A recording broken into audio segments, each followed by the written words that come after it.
నాన్నతో మాట్లాడాలని ఆశ. నాన్న వస్తే బాగుండు అనుకుంటారు ఆడపిల్లలు. మా నాన్న వస్తే బాగుండు, మా నాన్న వస్తే బాగుండు.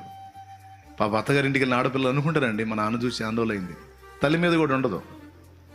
తల్లి పుట్టింట్లో క్లాసులు ఇచ్చి ఇచ్చి ఇచ్చి తల్లి మీద ఇరిటేషన్ ఉంటుంది, నానే కావాలా. ఎందుకంటే అమ్మ ఏది చేయమని అటు ఉండకూడదు, ఎటు ఉండకూడదు, అటు చేయకూడదు, అన్ని ఆంక్షలు పెట్టి పెట్టి పెట్టి అమ్మ అంటే ఇరిటేషన్ పుట్టింది ఆడపిల్లలకి. నానంటే ఇష్టం ఆడపిల్లలకి ఎక్కువ. పాపు అత్తగారు వెళ్ళగాడికి పోయి కూడా మా నాన్నొత్తే బాగుండు, మా నాన్నొత్తే బాగుండు, మా నాన్నొత్తే బాగుండు.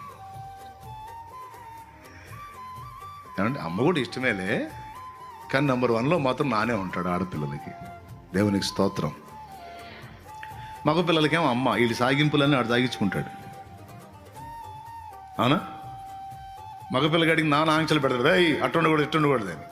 వీడు తిట్టాలన్నా, ఏమైనా చేయాలన్నా, ఏమైనా పైసలు వసూలు చేసుకోవాలన్నా అమ్మ దగ్గరికి పోయి నువ్వు అడుగు అడుగు ఆయన